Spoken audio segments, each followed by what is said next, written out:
Lição de número 8: a sutileza do enfraquecimento da identidade pentecostal. Querido professor, professora, o tema desta semana é o movimento sutil que visa enfraquecer a identidade pentecostal. Perceba, ele é real e já está entre nós. Há quem trabalhe para enfraquecer a liberdade das manifestações das línguas, as manifestações dos dons espirituais no culto ao Senhor e principalmente as línguas como evidência inicial do batismo no Espírito Santo. Por isso, a presente lição abordará os seguintes aspectos. Primeiro, Pentecostes bíblico. Segundo, o distintivo pentecostal de nossa igreja. E terceiro, mantendo a chama pentecostal acesa.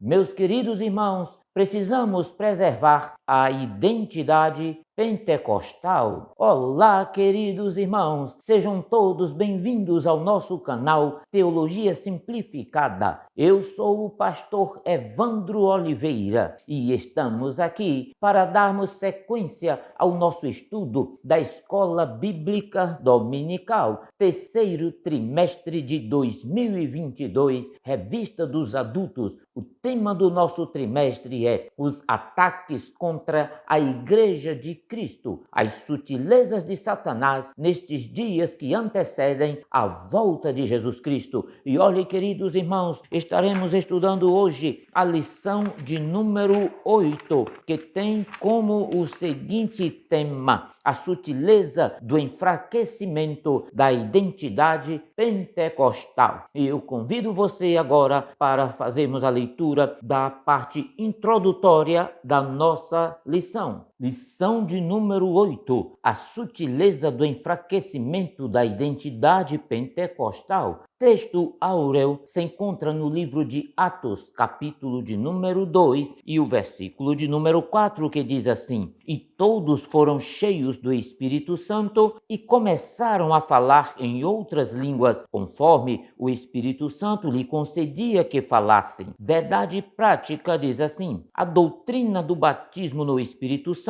e o falar em línguas como sua evidência são um distintivo pentecostal mantido pela nossa igreja. Meus queridos irmãos, na leitura bíblica em classe, nós teremos dois textos. O primeiro texto é o livro de Atos, capítulo de número 2, versículos 1 até o versículo de número 4. E o segundo texto é a primeira carta que Paulo escreve aos Coríntios, capítulo de número 12, versículos de número 7 até o versículo de número 11. Meus queridos irmãos, temos na apresentação da lição os objetivos da nossa lição. São três os objetivos que o professor deve alcançar em sala de aula. Primeiro objetivo, conceituar o Pentecostes bíblico. Segundo objetivo, identificar o distintivo pentecostal de nossa igreja. E o terceiro objetivo, conscientizar a respeito da manutenção de nossa identidade pentecostal. Muito bem, meus queridos irmãos, a lição tem 3 pontos, cada ponto 2 subtópicos, e nós estaremos estudando no primeiro ponto o Pentecostes bíblico. O Espírito prometido no Antigo Testamento e no Novo Testamento ele é derramado.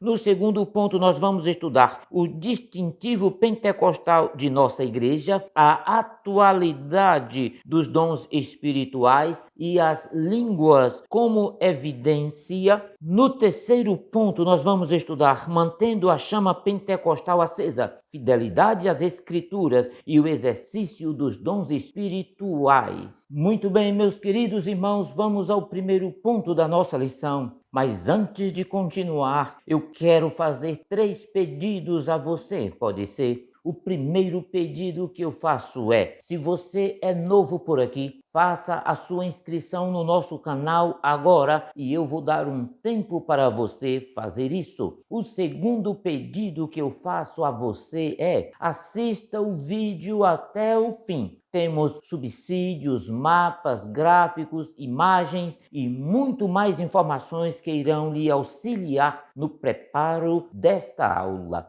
Caso você queira, deixe aí o seu comentário, ele é muito importante para todos nós. Meus queridos irmãos, ainda queremos lhe informar que as lições anteriores estão agrupadas em uma playlist para facilitar a sua consulta. A você que nos tem acompanhado, muito bem-vindo a mais uma aula. A você que chegou agora pela primeira vez e está conhecendo o nosso trabalho aqui, é muito bem-vindo também. Muito bem, meus queridos irmãos, vamos agora sim ao primeiro ponto da nossa lição, o Pentecostes bíblico, e o primeiro tópico, o Espírito prometido. Muito bem, meus queridos irmãos, veja que quando lemos o Antigo Testamento, não encontramos com frequência o termo Espírito Santo, diferente do que ocorre no Novo Testamento. Todavia, isso não significa que o Espírito Santo não estivesse presente. Pelo contrário, ele estava presente e ativo em toda a história bíblica. Meus irmãos, para ser mais exato, desde as primeiras obras. Como eu disse anteriormente, o termo Espírito Santo não ocorre muitas vezes no Antigo Testamento, mas se apresenta de outras formas. Veja, ele é normalmente chamado de Espírito de Deus ou Espírito do Senhor. De uma forma mais específica, o Espírito de Deus, sob o antigo pacto ou a antiga aliança, atuava sobre a vida de pessoas escolhidas para obras especiais, como, por exemplo, profetas, reis e sacerdotes. Como bem comenta aqui o nosso escritor, que diz assim: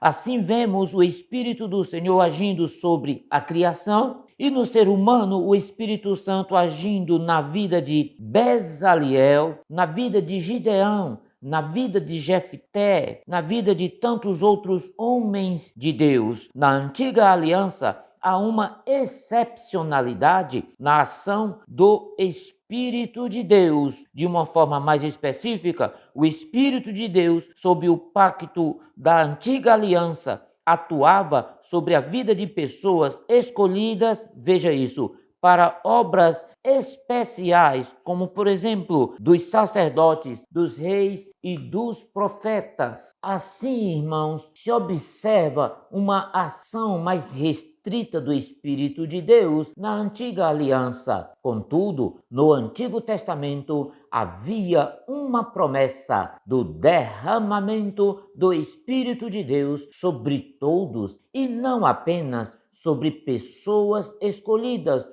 ou uma classe especial de pessoas. Muito bem, meus queridos irmãos, veja o que nos diz a palavra do Senhor no livro do profeta Ezequiel, capítulo de número 36, versículos de número 26 e o versículo de número 27. Diz assim a palavra do Senhor: darei a vocês um coração novo e porei um espírito novo em vocês. Tirarei de vocês o coração de pedra e lhes darei um coração de carne. Veja o versículo de número 27. Porei o meu espírito em vocês e os levarei a agirem segundo os meus decretos e a obedecerem fielmente as minhas leis. Muito bem, meus queridos irmãos, eu também quero ler uma referência com você que está no livro do profeta Joel, capítulo de número 2 e o versículo de número 28, que diz assim a palavra do Senhor: e depois disso derramarei do meu espírito sobre todos os povos, os seus filhos e suas filhas profetizarão, os velhos terão sonhos, os jovens terão visões, até sobre os servos e as servas derramarei do meu espírito naqueles dias, diz o Senhor. Muito bem, meus queridos irmãos, eu quero ler também outra referência com você, que está no livro do profeta Isaías, capítulo de número 44 e o versículo de número 3, que diz assim: pois derramarei água na terra sedenta e torrentes na terra seca. Derramarei meu espírito sobre sua prole e a minha bênção sobre os seus descendentes. Louvado seja o nome do Senhor. Muito bem, meus queridos irmãos, vamos para o segundo tópico, o Espírito derramado. É importante dizer que o derramamento do Espírito Santo, ou seja, o derramamento do Espírito de Deus para encher e habitar as pessoas, foi profetizado no Antigo Testamento. Agora, foi realizado lá no livro de Atos, no dia de Pentecostes. Este evento foi predito no Antigo Testamento, em Isaías capítulo 44, versículo 3. Acabei de ler essa referência com você. É Deus quem disse a Israel: porque derramarei água sobre o chão sedento e torrentes sobre a terra seca. Derramarei o meu espírito sobre a sua posteridade e a minha bênção sobre os seus descendentes. Meus queridos irmãos, no dia de Pentecostes, Pedro citou outra referência como sendo um cumprimento profético. Disse o apóstolo Pedro: e acontecerá depois disso, que derramarei do meu espírito sobre toda a humanidade. Os filhos e as filhas de vocês profetizarão, e os velhos sonharão, e os seus jovens terão visões. Até sobre os servos e sobre as servas derramarei o meu espírito naqueles dias, e acontecerá que todo aquele que invocar o nome do Senhor será salvo. Glória a Deus. Joel capítulo 2, versículo 28 até o versículo de número 29. Veja o que diz-nos o texto: derramarei o meu espírito. Assim diz Deus neste versículo. Isso significa, meus irmãos, que fala de grande abundância e fartura espiritual, qual um rio que enche até transbordar em suas margens, mediante chuvas volumosas. Quando tal poder desce sobre a igreja, ela se torna como um incontável, poderoso e invencível exército. Veja que os discípulos mudaram muito para melhor após serem revestidos desse poder divino no cenáculo em Jerusalém. É só comparar, queridos irmãos, o desempenho deles nos evangelhos, como eram e o que faziam, com o relato de suas vitórias no livro de Atos, após a experiência gloriosa do Pentecostes, no livro de Atos, capítulo de número 2. Muito bem, meus queridos irmãos, não saia daí, porque agora nós vamos estudar o segundo ponto da nossa lição, o distintivo pentecostal de nossa igreja. E no primeiro tópico, a atualidade dos dons espirituais. Meus irmãos, os dons espirituais são realidades na Igreja de Cristo. Na Bíblia, não há menção de algum ensino que afirme a cessação desses dons após o período dos apóstolos. A Bíblia e o testemunho da história da igreja garantem que os dons espirituais sempre estiveram presentes no corpo de Cristo em maior ou menor grau. Muito bem, meus queridos irmãos, eu quero trazer para você agora 3 informações importantíssimas sobre a atualidade dos dons espirituais. Primeira informação que eu quero trazer: uma busca necessária. Os dons espirituais hoje são tão necessários quanto que no tempo dos apóstolos. Há uma frente fria, meus irmãos, passando pelos seminários, por faculdades teológicas e por muitas igrejas em que não se vê a presença de Deus através dos dons espirituais ou dos sinais do poder de Deus na vida das pessoas. A segunda informação que eu quero trazer para você é uma alerta necessária. Também precisamos, meus queridos irmãos, afirmar que devemos ficar atentos aos abusos dos exercícios dos dons espirituais. Precisamos encarar com suspeitas aqueles movimentos que focam apenas nas emoções. Os dons são mediante a graça, mas tem muitas pessoas por aí sem a graça, exercendo de modo impiedoso os dons. Meus irmãos, Deus tenha misericórdia. E a terceira afirmativa que eu quero trazer é o perigo da ignorância. Paulo nos lembra da possibilidade de sermos ignorantes quanto a esse assunto. Paulo disse: acerca dos dons espirituais Não quero, irmãos, que sejais ignorantes. Muito bem, meus queridos irmãos, no segundo tópico nós vamos estudar as línguas como evidência. Meus irmãos, o falar línguas é a evidência física inicial que indica que o irmão ou a irmã foi batizada no Espírito Santo. Mas somente a evidência inicial, pois há evidências contínuas da presença especial do Espírito Santo, como o fruto do Espírito em Gálatas capítulo 5, versículo 22, e a manifestação dos dons 1 Coríntios capítulo 14 e o versículo de número 1. Diz-nos assim a palavra do Senhor: sigam o caminho do amor e busquem com dedicação os dons espirituais, principalmente o dom de profetizar. Agora, irmãos, veja que falar acerca da doutrina pentecostal, do batismo no Espírito Santo, com a evidência inicial de falar em línguas, requer uma análise bíblica e também uma cuidadosa investigação histórica. Reconhecemos que o papel da glossolalia no batismo no Espírito permaneceu como ponto de controvérsia entre os eruditos da teologia bíblica e sistemática. Em contrapartida, as confissões de fé da maior parte das igrejas pentecostais ensinam ser as línguas a evidência inicial do batismo no Espírito Santo. Não obstante, os adeptos da teoria cessacionista restringem ao primeiro século as manifestações espirituais, tais como o falar em línguas e os outros dons do Espírito Santo. Porém, a interpretação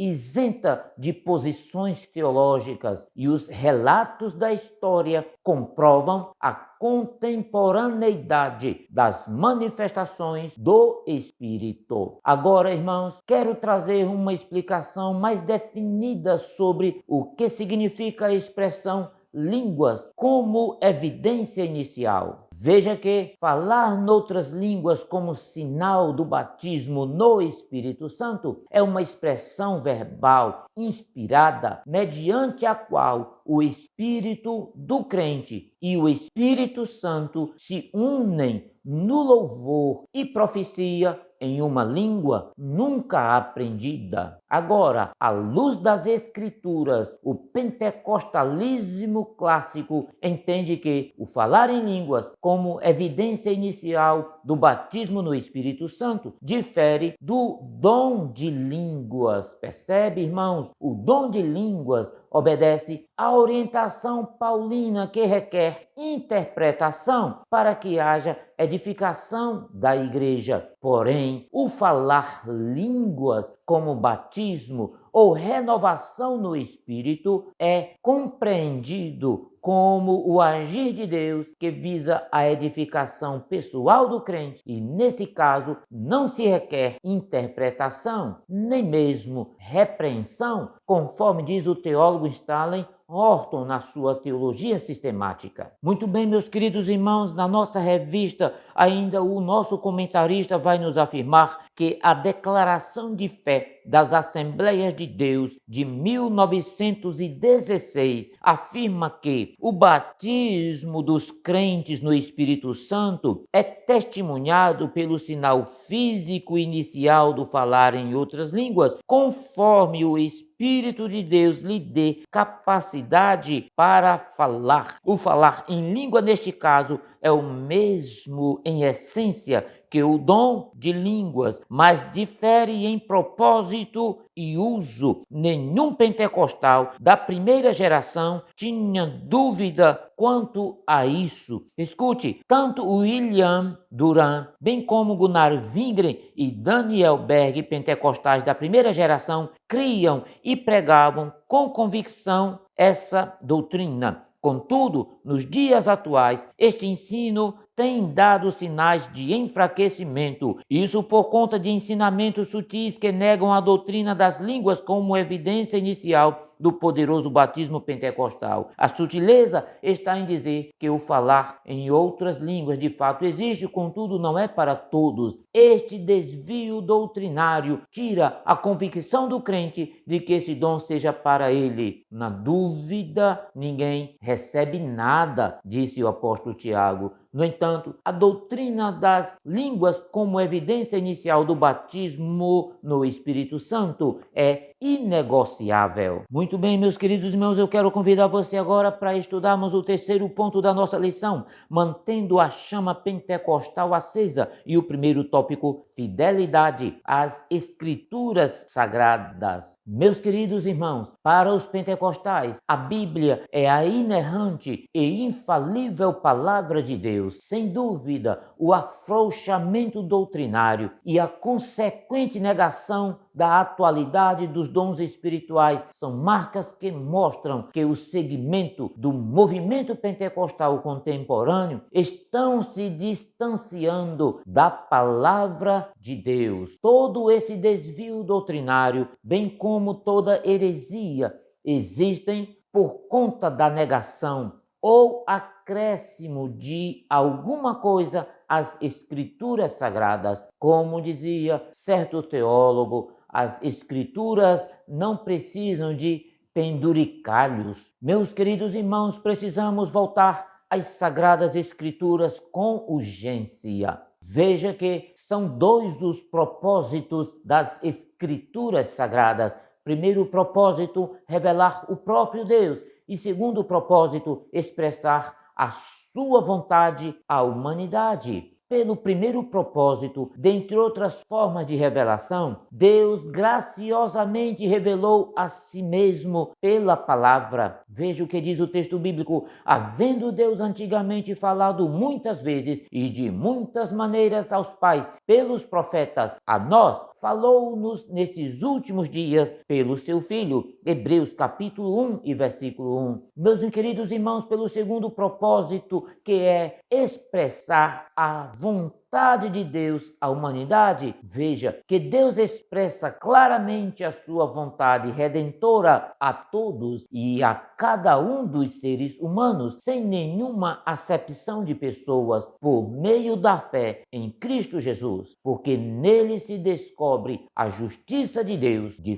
fé em fé, como está escrito, mas o justo viverá da fé. Romanos 1:17. Assim sendo, o Senhor Jesus Cristo é o centro das Escrituras. Ele mesmo disse: são estas as palavras que vos disse estando ainda convosco. Convinha que se cumprisse tudo o que de mim estava escrito na lei de Moisés, nos profetas e nos salmos. Tudo o que precisamos saber sobre Deus e a nossa redenção está suficientemente revelado na sua palavra. Ela é o manual de Deus para toda a humanidade, e suas instruções visam também a felicidade humana e o bem-estar espiritual e social de todos os seres humanos. Muito bem, meus queridos irmãos, eu convido você para estudarmos agora o segundo tópico, que diz assim: o exercício dos dons espirituais. Meus queridos irmãos, os dons espirituais servem, portanto, para o crescimento da igreja e para a sua edificação. Não é possível, portanto, que qualquer manifestação genuína e autêntica de dom espiritual leve ao menosprezo das Escrituras Sagradas e de seu estudo. Todo e qualquer avivamento que desprestigie a palavra de Deus não provém de Deus, guarde isso. Lembremos sempre disto, queridos e amados irmãos. Os dons espirituais, portanto, servem para que a igreja cresça espiritualmente, e este crescimento se dá, como ensina o apóstolo Pedro, na graça e no conhecimento de nosso Senhor e Salvador Jesus Cristo. O crescimento espiritual aproxima-nos de Jesus Cristo, meus queridos, desprende-nos das coisas desta vida, faz-nos glorificar a Cristo Jesus. Outra coisa, meus queridos irmãos, é que os dons espirituais trazem-nos maturidade atividade espiritual. A igreja, mediante o exercício dos dons espirituais, santifica-se mais, distancia-se mais do pecado e do mundo, evangeliza mais, pois o amor pelas almas perdidas aumenta, torna-se mais vigilante, pois aumenta a esperança da volta de Cristo e passa a depender mais do Senhor Jesus, porque aumenta a fé, a confiança em Deus. É para isso que os dons espirituais se manifestam na igreja. Outra coisa, queridos irmãos, a edificação da igreja, como diz o apóstolo Paulo, traz um ajuste nos relacionamentos entre os irmãos. A edificação se faz para que haja um bom ajuste. Isso não se dá apenas com os dons espirituais,